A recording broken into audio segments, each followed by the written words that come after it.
बाबा brothers, G7 Babadeep complex, railway station के सामने, Siyaganj, Indore. Kanha art jewellery, चांदी के दाम, सोने का काम। PNG classes, head office Indraprastha tower, 6 MG road, Indore. Branch office Man Bhavan plaza, 1 bank colony, opposite Dussehra Maidan, Annapurna road, Indore. High link town में address Shri Ram Talawali, Indore Ahmedabad highway, Dhar road, Indore.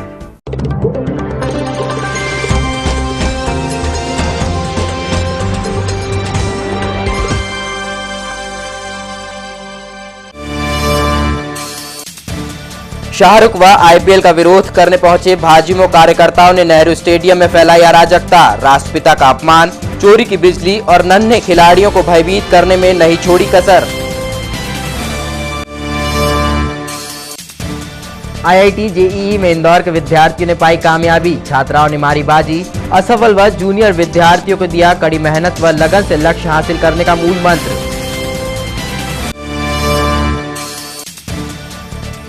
शहर में अतिक्रमण मुहिम जारी, प्रशासन ने बड़ी कार्रवाई करते हुए शंकरगंज नाले से हटाया अतिक्रमण, वर्षों से था कब्जा। शहला मसूद हत्याकांड में सीबीआई करेगी 26 मई को चालान पेश, शुक्रवार को आरोपियों की हुई पेशी, 26 मई तक जेल भेजा। और सन्नी यादव हत्याकांड के आरोपियों के लग सकते हैं पोस्टर्स, एसएसपी ने दिए संकेत। एसएसपी कार्यालय का घेराव करने पहुंचे कांग्रेसियों को भी दिया शीघ्र कार्रवाई का आश्वासन।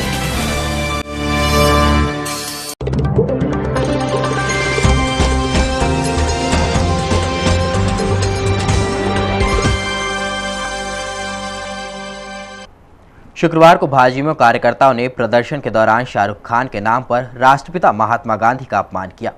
वही खेल के ईदगाह को राजनीतिक अखाड़ा बनाकर अभ्यास कर रहे खिलाड़ियों के लिए परेशानी खड़ी कर दी।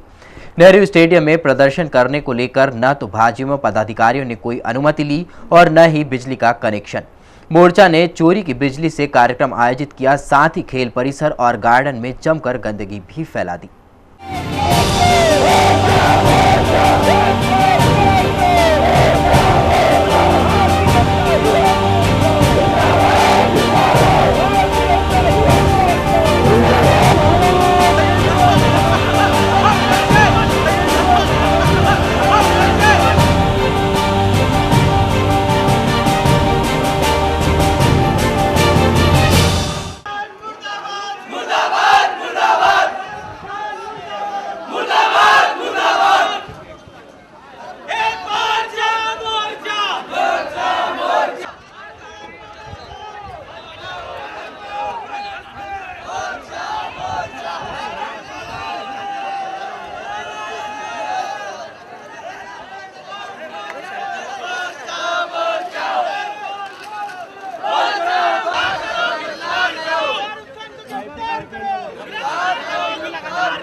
देश भर में आयोजित हुई आईआईटी जेईई प्रवेश परीक्षा के नतीजे शुक्रवार को घोषित कर दिए गए। परीक्षा में पिछले बार के मुकाबले में इस बार इंदौर में छात्राओं ने बाजी मारी। नतीजे के आधार पर बच्चों को ऑल इंडिया लेवल के कॉलेज मिलेंगे, जिसको लेकर शहर में छात्रों ने एक साथ खुशी का इजहार भी किया। शुक्रवार को देश भर में आईआईटी जेईई के रिजल्ट घोषित हुए, जिसमें इंदौर शहर में टॉप करने वाले छात्र छात्राओं ने खुशी का इजहार कुछ इस तरह किया।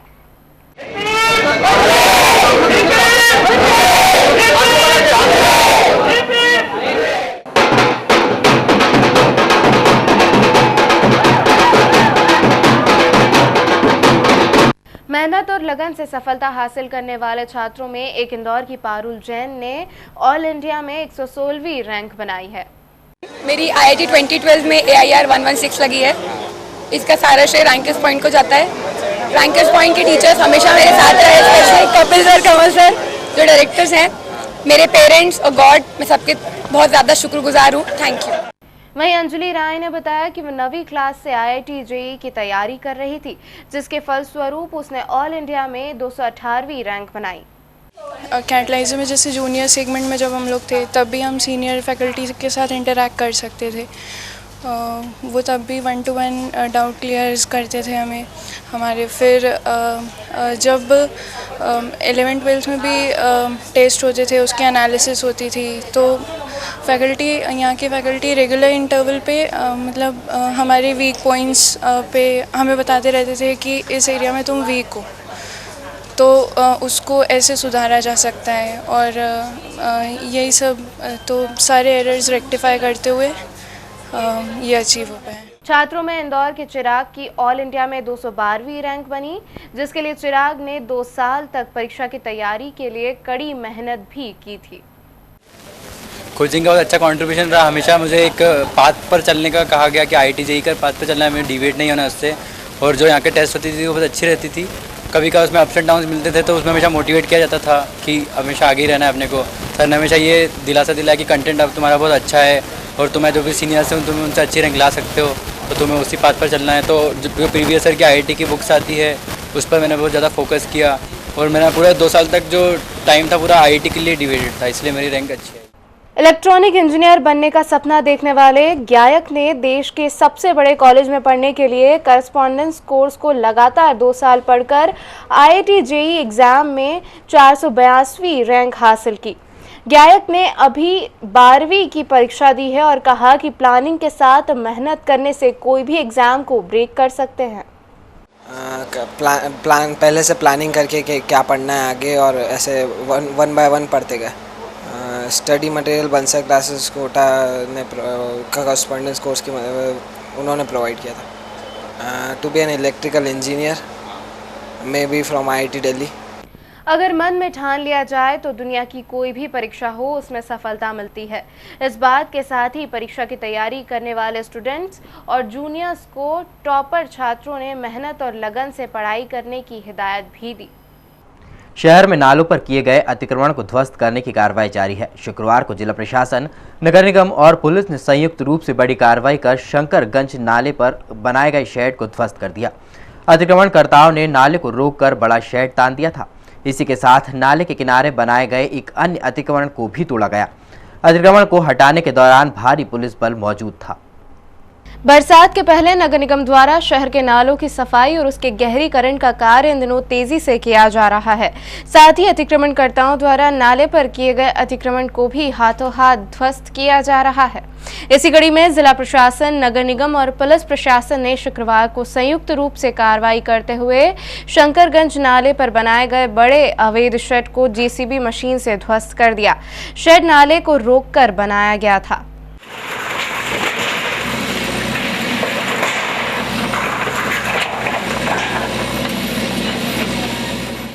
शेड को तोड़ने के साथ ही नाले को गहरा करने का कार्य भी शुरू कर दिया गया। शंकरगंज पुल के पास अवैध रूप से बनाए गए एक अन्य शेड को भी तोड़ा गया। तोड़फोड़ के दौरान किसी प्रकार की बाधा या विरोध उत्पन्न न हो, इसके मद्देनजर भारी पुलिस बल को भी तैनात किया गया था।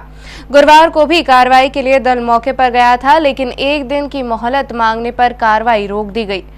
तहसीलदार पूर्णिमा सिंह के अनुसार नालों पर से अवैध अतिक्रमण हटाने की कार्रवाई लगातार जारी रहेगी। कल महापौर जी द्वारा शहर में जो नालों को देखा जा रहा था, बरसात के पहले उनको गहरा और चौड़ीकरण करने का कार्य किया जा रहा था। उसके बाद उनके द्वारा यहाँ पर देखा कि तबेला बना हुआ है। जांच की तो पता लगा कि नाले की ज़मीन पे बना हुआ है। इसको हटाने की कार्रवाई की थी। कल काफ़ी कुछ हो गया था, पर कुछ हिस्सा उसने कहा था मैं हटा लूँगा, लेकिन वो नहीं हटा पाया, तो आज उसको बचा हुआ हिस्सा भी तोड़ दिया उसका। जहाँ पर नालों में इस तरह के अवैध निर्माण पाए जा रहे हैं, नगर निगम के साथ मिलकर के हटाया जा रहा है उनको, जिससे कि बरसात के समय लोगों को परेशानी का सामना न करना पड़े। इधर निगम द्वारा एयरपोर्ट रोड पर भी अतिक्रमण हटाने की कार्रवाई की। बहुचर्चित शहला मसूद हत्याकांड के मामले में शुक्रवार को CBI कोर्ट में आरोपी जाहिदा परवेज, सबा फारूकी, शाकिब डेंजर, शूटर इरफान अली और ताबिश को कड़ी सुरक्षा के बीच पेश किया गया, जहां से 5 आरोपियों को 26 मई तक न्यायिक हिरासत में जेल भेज दिया गया। वहीं CBI ने कोर्ट में आवेदन देकर 26 मई को ही मामले में चालान पेश करने की बात कही है। CBI के वकील हेमंत शुक्ला ने बताया कि 90 दिन में आरोपियों के खिलाफ चालान पेश करने की बाध्यता के चलते CBI ने कोर्ट में आवेदन लगाया है और आरोपियों की हिरासत अवधि के 89 दिनों में ही CBI चालान पेश कर देगी। हमारे ऊपर बाइंडिंग है 90 दिन के पहले चार्जशीट पेश करने की। 26 तारीख तक हम चार्जशीट पेश कर देंगे। जो अगली तारीख मुकर्रर है उससे पहले भी आप कर सकते हैं, बगैर तारीख से। उसको ऑब्जेक्शन नहीं, उसमें कर सकते हैं। CBI चार्जशीट को पुख्ता करने की मशक्कत में लगी है। चार्जशीट तैयार करने के लिए ही CBI ने दिल्ली से SPTR बालाजी को तैनात किया है। अवैध खनन को लेकर मुरैना में हुए चर्चित IPS नरेंद्र कुमार हत्याकांड के आरोपी मनोज गुर्जर को सोमवार को CBI न्यायाधीश शुभ्रा सिंह की कोर्ट में पेश किया गया, जहां से उसे 26 मई तक न्यायिक हिरासत में जेल भेज दिया गया। गौरतलब है कि मुरैना के एसडीओपी नरेंद्र कुमार को अवैध खनन की सूचना मिली थी। सूचना पाकर मौके पर पहुंचे नरेंद्र ने अवैध खनन रुकवाया तो ट्रैक्टर चालक मनोज गुर्जर ने उसके ऊपर ही ट्रैक्टर चढ़ा दिया, जिससे नरेंद्र को गंभीर चोट आई थी और इलाज के लिए अस्पताल ले जाते समय रास्ते में ही नरेंद्र की मौत हो गई थी। हत्या के आरोप में ट्रैक्टर चालक मनोज गुर्जर को गिरफ्तार किया गया था। नरेंद्र कुमार 2009 बैच के आईपीएस अधिकारी हैं। उनकी पत्नी भी आईपीएस अधिकारी है। खबरें अभी और भी है, फिलहाल लेते हैं एक छोटा सा ब्रेक।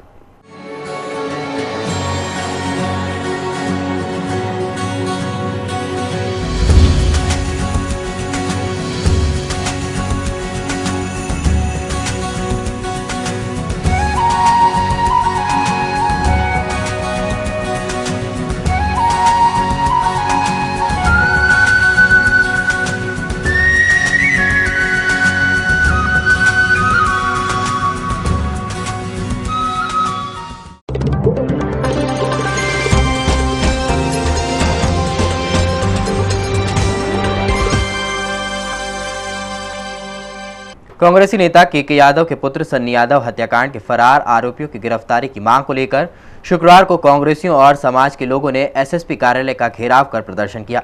गौरतलब है कि 31 मार्च को बाणगंगा क्षेत्र में सन्नी की गोली मारकर हत्या कर दी गई थी। हत्याकांड के 1.5 महीने बाद भी एक भी आरोपी के गिरफ्त में न आने से खफा युवक कांग्रेस के कार्यकर्ता व समाजजन रैली के रूप में एसएसपी कार्यालय पहुंचे और कार्यालय का घेराव कर प्रदर्शन किया। इस दौरान समाजजनों ने आरोपियों की शीघ्र गिरफ्तारी और उन्हें फांसी दिए जाने के नारे भी बुलंद किए।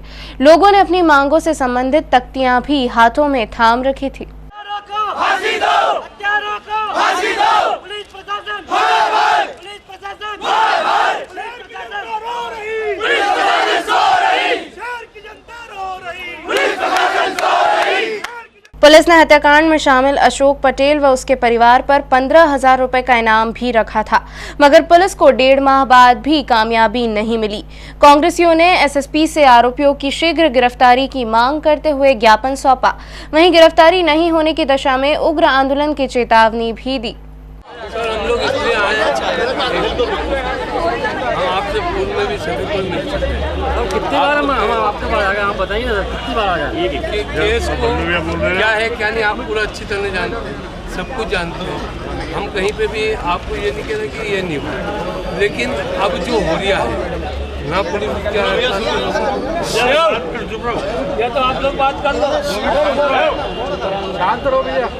ना तो उसके परिवार के जो दूसरे लोग रहेंगे, पुलिस को सब मालूम कैसे पकड़ा जाएगा कैसे नहीं पकड़ा जाएगा। हम लोग बताएं उससे कोई महत्व नहीं। अब आप खुद बता दें कि इसमें क्या व्यवस्था है और क्या होगा और आप लोग क्या करें। एक दुखद घटना घटी थी हमारे परिवार में, कांग्रेस परिवार में। के यादव जी के सुपुत्र सन्नी यादव जी की हत्या हुई और हत्या का जो मुख्य आरोपी अस्सू, वो 1.5 महीने बाद भी अभी तक पकड़ाई में नहीं आया। कई बार कांग्रेस का डेलीगेशन, यादव समाज का डेलीगेशन एसएसपी साहब से मिलकर अपनी बात कह चुका है। यादव परिवार एक मजबूत और सक्षम परिवार है, लेकिन कानून व्यवस्था में भरोसा रखता है और उसी भरोसे के तहत अभी तक हम सब लोग संयम बरतते आ रहे हैं। और आज एसएसपी साहब को हमने स्पष्ट रूप से इस बात के बारे में आगाह कर दिया है कि आप आने वाले समय में 1 हफ्ते के अंदर, चाहे आपको अपनी पुलिस पार्टी बढ़ाना पड़े, आपका अमला बढ़ाना पड़े, और जो लोग कहीं ना कहीं हमको सीधा शक है कि उसके पीछे कोई प्रभावशाली संरक्षण उसको मिला हुआ है,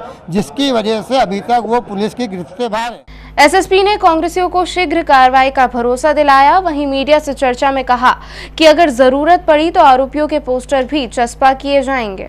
ये इनामी अपराधी को, उद्घोषित अपराधी को पोस्टर बना के हम प्रचारित कर सकते हैं और जनता से आह्वान कर सकते हैं। उद्घोषणा न्यायालय से हुआ या नहीं मैं तस्दीक करूंगा। माननीय न्यायालय जैसे ही उद्घोषणा करेगी उनका पोस्टर भी वाइडली छापेंगे और उन जगह छापेंगे जहां इनसे जानकारी निकल सकती है। इस दौरान भारी संख्या में समाजजन भी मौजूद थे। परिवहन विभाग के बाद अब नगर निगम भी वाहन मालिकों की जेब को हल्की करेगा। नगर निगम अब वाहन मालिकों से सड़क पर वाहन चलाने और पार्किंग के नाम पर टैक्स वसूलेगा। निगम ने वाहन मालिकों पर टैक्स थोपने की सारी तैयारियां कर ली है। MIC की सोमवार को आयोजित बैठक में प्रस्ताव पर संशोधन की मोहर लगते ही परिवहन विभाग के सहयोग से टैक्स वसूलना शुरू कर दिया जाएगा। नए वाहनों से ही नए टैक्स की वसूली की जाएगी। अभी तक वाहन मालिकों को वाहनों के रजिस्ट्रेशन पर परिवहन विभाग में टैक्स जमा करना पड़ता था, लेकिन अब नगर निगम भी वाहन मालिकों की जेब हल्की करेगा। निगम वाहन मालिकों से सड़क पर वाहन दौड़ाने और पार्किंग के नाम पर टैक्स वसूलेगा। टैक्स वसूलने के लिए निगम ने प्रस्ताव तैयार कर वसूली की तैयारियां भी कर ली है। निगम ने जो प्रस्ताव तैयार किया है उसके अनुसार 2 पहिया वाहन से 1%, 3 पहिया वाहन से 2%, 4 पहिया वाहन से 10 लाख तक 2%, 10 से 25 लाख तक 3% और 25 लाख से अधिक वाले 4 पहिया वाहन से 5% टैक्स वसूला जाएगा। यह टैक्स शहरी परिवहन विकास कोष के नाम से वसूला जाएगा। यह टैक्स परिवहन विभाग की मदद से वसूल किया जाएगा। जो भी वाहन मालिक अपने नए वाहन का रजिस्ट्रेशन कराने परिवहन कार्यालय आएगा, उससे कार्यालय में ही टैक्स वसूल लिया जाएगा। इसके लिए निगम एक काउंटर खोलेगा। प्रस्तावित टैक्स के प्रस्ताव को सोमवार को आयोजित MIC की बैठक में संशोधन के लिए रखा जाएगा। संशोधन होते ही नए टैक्स को वाहन मालिकों पर थोप दिया जाएगा। जानकारों का कहना है कि टैक्स दर ज्यादा होने के विरोध में स्वर उठने के बाद ही प्रस्ताव में संशोधन किया जा रहा है। महापौर कृष्ण मुरारी मोघे के अनुसार संशोधन के बाद ही टैक्स लागू किया जाएगा और प्राप्त राशि सड़कों के रखरखाव पर खर्च होगी। ये पार्किंग का नाम है, मगर पार्किंग में खड़े करने का ये शुल्क नहीं है। आज आप देखें कि इंदौर के अंदर जितनी रात को गाड़ियाँ खड़ी करते हैं 90% रोड से ऊपर रहती है। एक बार दूसरा, जो हमारे यहाँ पे वो वाहन चलते हैं सड़कों के ऊपर, उसका कोई हम शुल्क नहीं लेते, क्योंकि जो RTO की उसकी रोड टैक्स रहता है वो गवर्नमेंट लेती है और इसलिए स्वाभाविक रीति से उसका लोड तो सारा हमारे नगर निगम की सड़कों के ऊपर आता है और उस रूप में वो एक नॉमिनल शुल्क है कि जिससे हम रोडों को मेंटेन करने में उसका उपयोग कर सकते हैं। गौरतलब है कि टैक्स का प्रावधान निगम द्वारा JNNURM के तहत किया जा रहा है। केंद्र सरकार के शहरी विकास मंत्रालय ने निर्देश पर शहरी परिवहन विकास कोष बनाया जा रहा है। भारतीय जनता युवा मोर्चा की कार्य समिति की बैठक शुक्रवार को भाजपा कार्यालय पर संपन्न हुई। बैठक में संभागीय स्तर और मंडल स्तर के कार्यकर्ता शामिल हुए, जिन्हें मोर्चा के आगामी कार्यक्रमों की रणनीति और मंडल और पंचायत स्तर पर कार्यकारिणी घोषित करने के लिए निर्देशित किया गया। भाजयुमो कार्य समिति की बैठक का शुभारंभ दीप प्रज्वलन और वंदे मातरम के साथ हुआ। भारत माता की जय, भारत माता की जय। अतिथि स्वागत और परिचय सत्र समाप्त होने के बाद भाजयुमो जिला अध्यक्ष सावन सोनकर ने कार्य समिति के सभी सदस्यों से कार्यकारिणी घोषित करने की जानकारी ली और सभी सदस्यों को निर्देश दिए कि वह अपने मंडल अध्यक्ष, ग्राम संयोजकों और पंचायत अध्यक्ष की नियुक्ति करें। इसके अलावा सोनकर ने चुनाव सहयोग निधि के रसीद कट्टे वितरण और 23 मई को केंद्र सरकार के 3 वर्ष पूर्ण होने पर UPA सरकार के खिलाफ प्रदर्शन करने की बात कही। बैठक 2 सत्र में आयोजित की गई थी। शहर में जल्द ही होने वाले समलैंगिक सम्मेलन के विरोध में शुक्रवार को भारतीय जनता युवा मोर्चा के कार्यकर्ताओं ने अहिल्या माता को प्रार्थना पत्र भेंट किया। साथ ही संभागायुक्त कार्यालय पहुंचकर सम्मेलन को अनुमति नहीं देने की मांग करते हुए एक ज्ञापन सौंपा। अभी तो समलैंगिकों के सम्मेलन की तारीख भी तय नहीं हुई है और उसका विरोध भी होना शुरू हो गया है। संस्था बदलाव द्वारा जल्द ही आयोजित होने वाले समलैंगिक सम्मेलन का विरोध करते हुए शुक्रवार को भाजयुमो कार्यकर्ता राजबाड़ा पहुंचे, जहां देवी अहिल्या को माल्यार्पण कर संस्था के लोगों को सद्बुद्धि देने और शहर की संस्कृति को बचाने हेतु एक प्रार्थना पत्र माता अहिल्या को सौंपा। माता अहिल्या को प्रार्थना पत्र सौंपने के बाद कार्यकर्ताओं ने संभागायुक्त प्रभात पाराशर को भी एक ज्ञापन सौंपा और समलैंगिक सम्मेलन को अनुमति नहीं देने की मांग की। अभिभाषक संघ चुनाव के लिए शुक्रवार को मतदान हुआ। हर साल होने वाले अभिभाषक संघ के चुनाव में इस बार कुल 34 दावेदारों ने अपना भाग्य आजमाया। चुनाव परिणामों की घोषणा शुक्रवार देर रात तक ही हो जाएगी। इंदौर अभिभाषक संघ के चुनाव में मतदान शुक्रवार दोपहर 12 बजे शुरू हुए। मतदान के पहले तक तमाम उम्मीदवार और उनके समर्थक अंतिम समय तक मतदाताओं को अपने पक्ष में वोट देने की अपील करते नजर आए।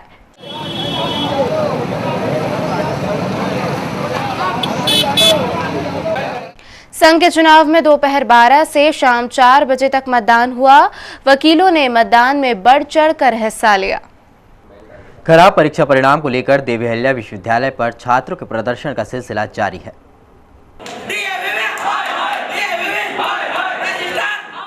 विद्यार्थियों ने बताया कि पहले ही शैक्षणिक सत्र विलंब से शुरू हुआ है, ऊपर से परीक्षा परिणाम भी ठीक नहीं आया है। विद्यार्थियों के अनुसार 30% विद्यार्थी ही पास हुए हैं। DLLB फर्स्ट सेमेस्टर का रिजल्ट मात्र 30% आया है और सबसे अधिक बच्चे पॉलिटिकल साइंस में गए और इंग्लिश में गए। मेरी कुलपति जी से मांग है कि वापस कॉपियों की चेकिंग, किसान कुलपति जी से मांग है कि मांग पूरी की जाए, अन्यथा रोज यहाँ पर धरना प्रदर्शन होगा जब तक हमारी बात नहीं सुनी जाएगी। प्रदर्शन के बाद कुल सचिव को ज्ञापन भी सौंपा गया और उत्तर पुस्तिकाओं के पुनर्मूल्यांकन की मांग की गई। खबरें अभी और भी है, फिलहाल लेते हैं एक छोटा सा ब्रेक।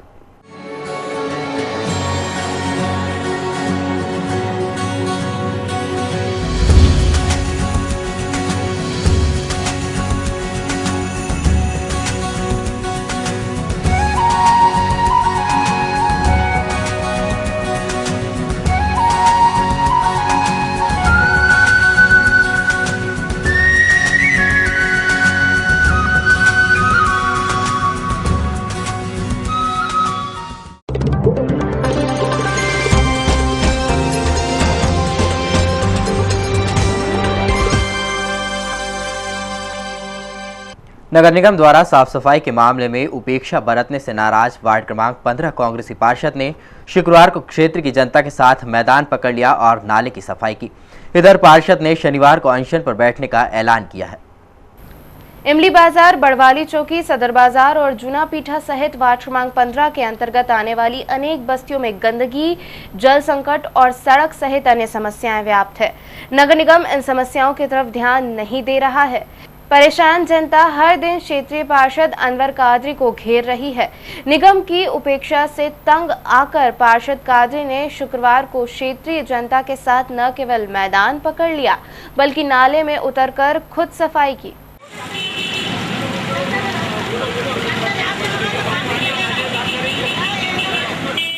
नाराज लोगों ने महापौर के खिलाफ जमकर नारेबाजी भी की।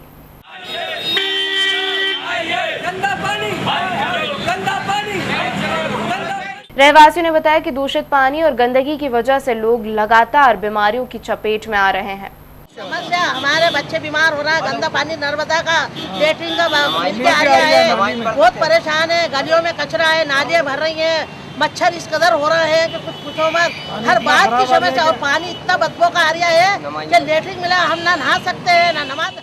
पार्षद कादरी ने बताया कि क्षेत्र की समस्याओं को लेकर 2.5 साल से महापौर से लेकर निगम अफसरों का दरवाजा खटखटा रहे हैं, लेकिन बावजूद इसके कोई सुनवाई नहीं हो रही है।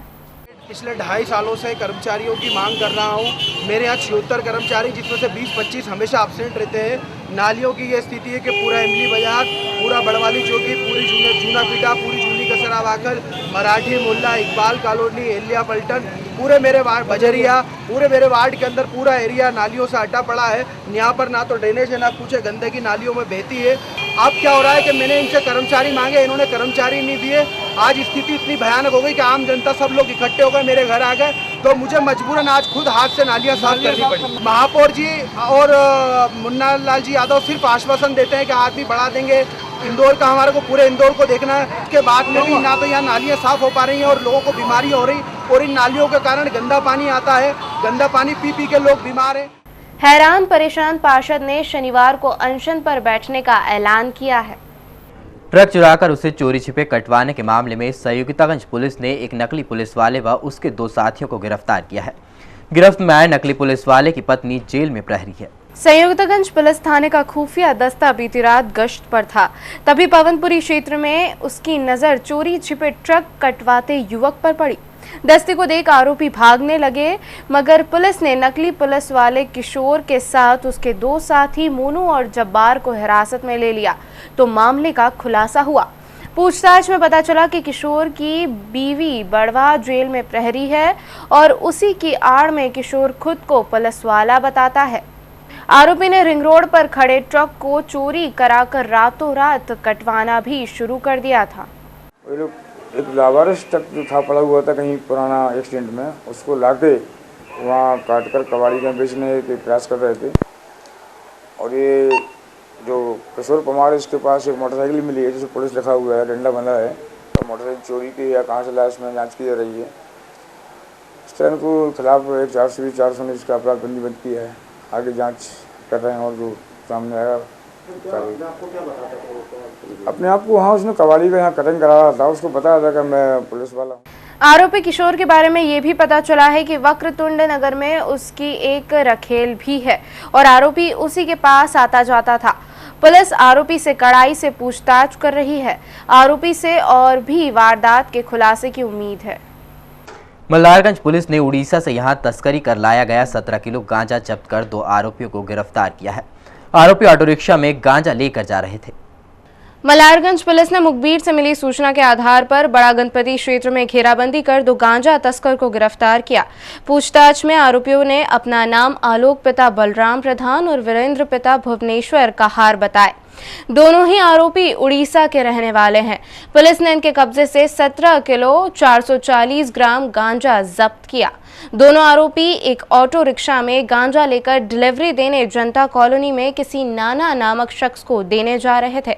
पुलिस ने आरोपियों को पहले ही धर दबोचा। मुखबिर से सूचना मिली कि उड़ीसा के 2 व्यक्ति गांजा लेकर आ रहे हैं, यहाँ जनता कॉलोनी तरफ किसी को देने जा रहे हैं। इस पर जो है घेराबंदी करके पकड़ा। दोनों को रिक्शा में थे। उनके पास से 17 किलो 440 ग्राम गांजा मिला है और उनके नाम है आलोक प्रधान, ये कंधमाल जिले का उड़ीसा का है, और दूसरा वीरेंद्र कहार, ये भी कंधमाल जिले का उड़ीसा का है। दोनों अवैध रूप से गांजा ला रहे थे। के लिए वहाँ 2000 रुपये किलो ऐसा कुछ मिलता है, यहाँ पर 4-5 हज़ार रुपये किलो के हिसाब से इनको पैसे मिलते हैं, इसलिए इसको बेचने के लिए ला रहे थे। पुलिस जनता कॉलोनी में केबल चलाने वाले नाना की खोजबीन कर रही है।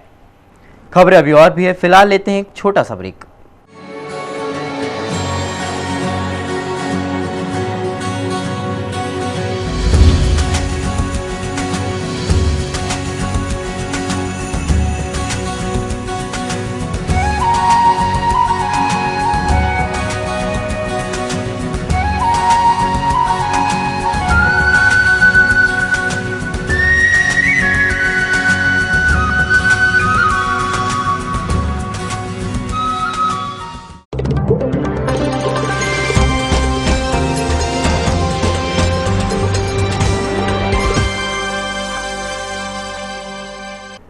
तीन इमली में 26 अप्रैल से प्रारंभ हुए 1.25 महीने के अखंड रामायण पाठ के तहत 26 मई से शिव शक्ति पंचकुंडी महायज्ञ प्रारंभ होगा।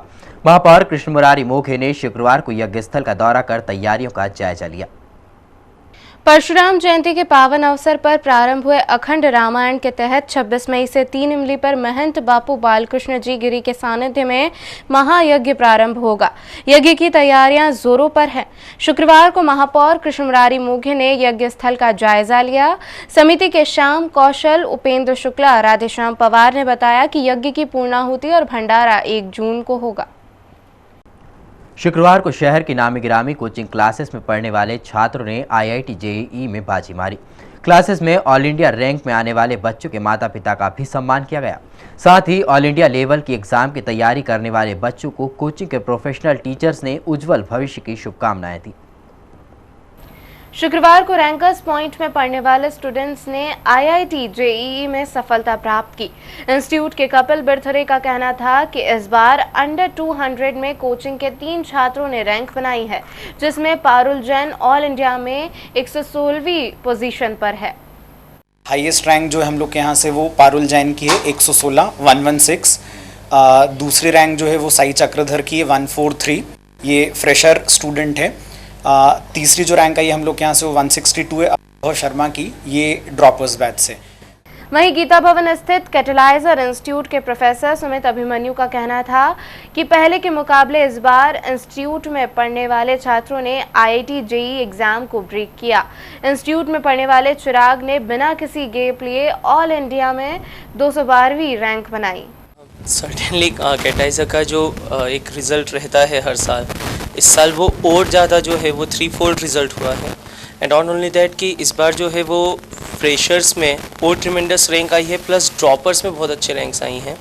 जैसे जो रैंक्स हैं 212 AIR 212 चिराग कटारिया, 218 अंजलि राय एंड 282 गिरीश चंदाने, ये सभी जो है वो टॉप 300 में जनरल कैटेगरी के रैंक्स हैं। और इसी तरह से टॉप 1000 में 5 जनरल कैटेगरी की और ओवरऑल जो है वो 8 रैंक्स हैं टॉप 1000 में। तो इस तरह से हम देखें तो ट्रिमेंडस रिजल्ट्स हैं।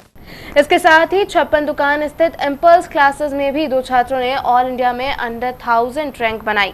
इसके साथ ही ट्यूटोरियल के संचालक ने ऑल इंडिया में 244वीं रैंक बनाने वाले स्वप्निल के साथ क्लास में पढ़ने वाले छात्रों के माता पिता को भी बधाई दी। मैं सभी सिलेक्टेड स्टूडेंट्स को, इम्पल्स के स्टूडेंट्स, उनके पेरेंट्स को बधाई चाहूँगा। और बच्चों की मेहनत ने, पेरेंट्स के सपोर्ट ने और इम्पल्स के गाइडेंस ने उनको इस मुकाम तक पहुँचा। इंस्टीट्यूट में पढ़ने वाले छात्र छात्राओं ने कोचिंग क्लासेस के साथ ही ऑल इंडिया रैंक बनाकर इंदौर का नाम रोशन भी किया है। आइए रुक करते हैं न्यूज़ फास्ट की ओर।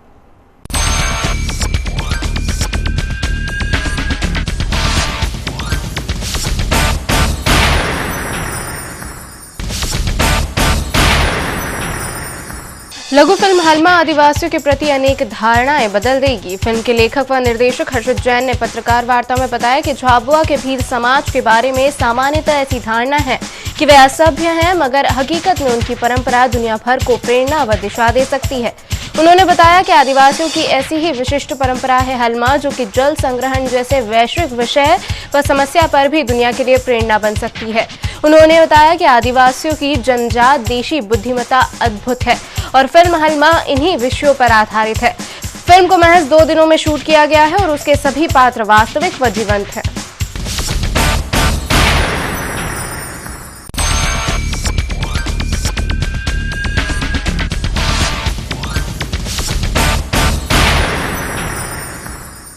इस बुलेटिन में फिलहाल इतना ही। आप बने रहिए BTV न्यूज के साथ। शाहरुख व IPL का विरोध करने पहुंचे भाजयुमो कार्यकर्ताओं ने नेहरू स्टेडियम में फैलाई अराजकता। राष्ट्रपिता का अपमान, चोरी की बिजली और नन्हे खिलाड़ियों को भयभीत करने में नहीं छोड़ी कसर। IIT JEE में इंदौर के विद्यार्थियों ने पाई कामयाबी। छात्राओं ने मारी बाजी। असफल व जूनियर विद्यार्थियों को दिया कड़ी मेहनत व लगन से लक्ष्य हासिल करने का मूल मंत्र। शहर में अतिक्रमण मुहिम जारी। प्रशासन ने बड़ी कार्रवाई करते हुए शंकरगंज नाले से हटाया अतिक्रमण, वर्षों से था कब्जा।